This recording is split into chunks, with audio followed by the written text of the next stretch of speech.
yanyije amaganya y'isi, yambereye inshuti nziza, Yesu wankunze, yambereye inshuti nziza, yambereye inshuti nziza, yambereye inshuti nziza,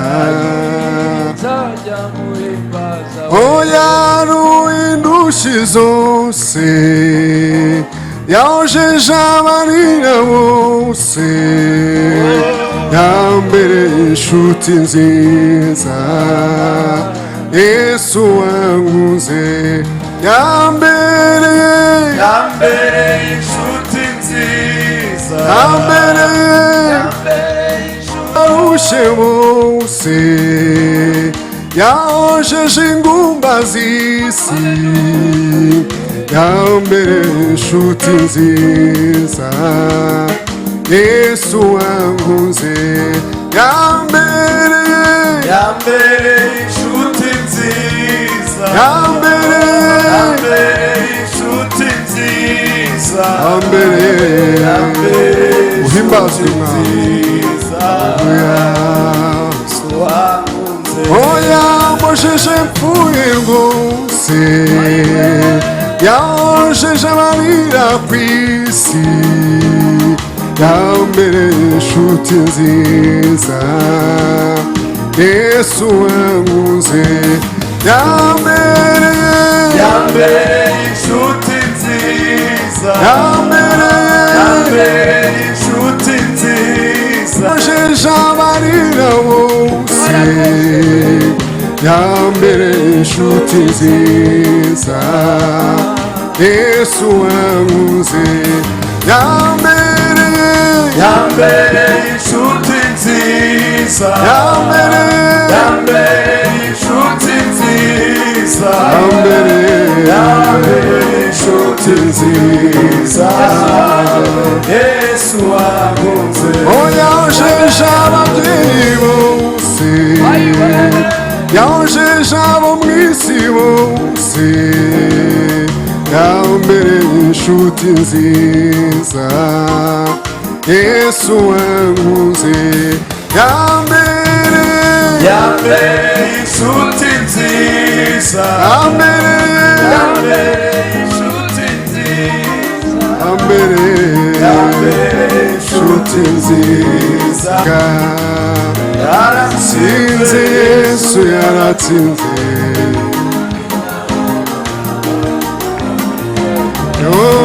iminsi yose data yaratsinze, mwami w'abamuzahora ku ngoma iteka yo, yaratsinze, Yesu yaratsinze,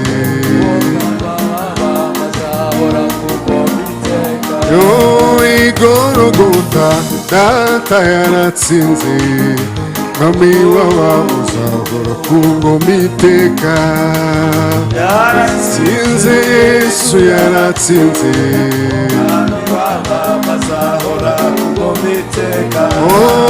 ni kuzimu naho yarahatsinze, mwami w'abamuzahora ku ngoma iteka yo, yaratsinze, Yesu yaratsinze. Ni ukumenya ibitekerezo byacu tudashidikanya ko Yesu yatsinze. Is knowing in our thought that God, Jesus has been victorious. Uyu ni umunsi Imana yatugeneye kugira ngo dutsinde buri kintu cyose. This is the day the Lord has made for us to defeat everything. Turimo kwiga ijambo ry'Imana. We are learning the word of God. Ariko umutwe w'ijambo, but the theme uravuga ngo gusenga kuzana impinduka mu buzima bw'umuntu. Says prayer that brings transformation in our lives. Gusenga kuzana impinduka mu buzima bw'umuntu. Prayer that brings transformation in your life. Ntago washobora gusenga utuzuye umwuka wera. You can't pray without being filled with the Holy Spirit. Ntago ushobora gukorera neza Imana. You can't serve God well utarasenga ngo wuzure umwuka wera. Without praying and being filled with the Holy Spirit. Umwuka wera ni iki mu buzima bwacu? What is the Holy Spirit in our lives? Umwuka wera ni umujyanama mu buzima bwacu. The Holy Spirit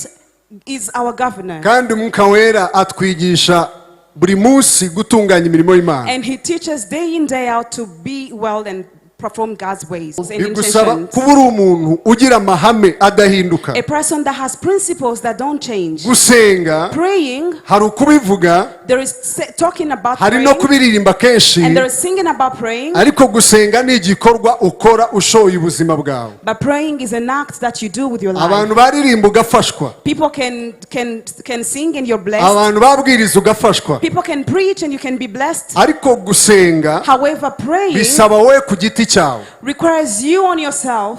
Gusenga Praying bingana n'ibintu bitatu. equals to three things. Gusenga bingana no gupfa.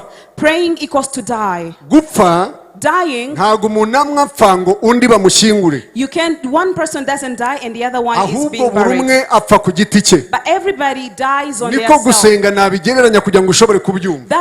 That's the equation I can use for you to Icya kabiri understand. nabigereranya nacyo, The second thing I can use, gusenga bingana praying equals help him to feel at ease. ibise bikurya wenyine You're the only one who goes in ukageza labor igihe ubyara umwana wenyine. till the day you deliver. Cyokora icyo tukukorera ni iki? Maybe what we can Ni do ukuguha indabyo, is just giving you flowers, tuguferesita gusa, congratulating tukomora you, ibikomere, just congratulating ariko you, igise nta muntu mugisangira. but you don't share your labor with Gusenga anybody else. bingana n'icyo kintu kugira ngo mushobore kubyumva neza. Prayer can be identified as being in labor. Gusenga Praying nabigeranya n'ubuzima bw'umuntu is like somebody's life wahisemo ku giti cye who chose themselves ko gukora icyo ashaka. to do whatever they want. Bibiliya itubwira The Bible tells us uko umuntu atekereza that how the person ngo feels, niko ari.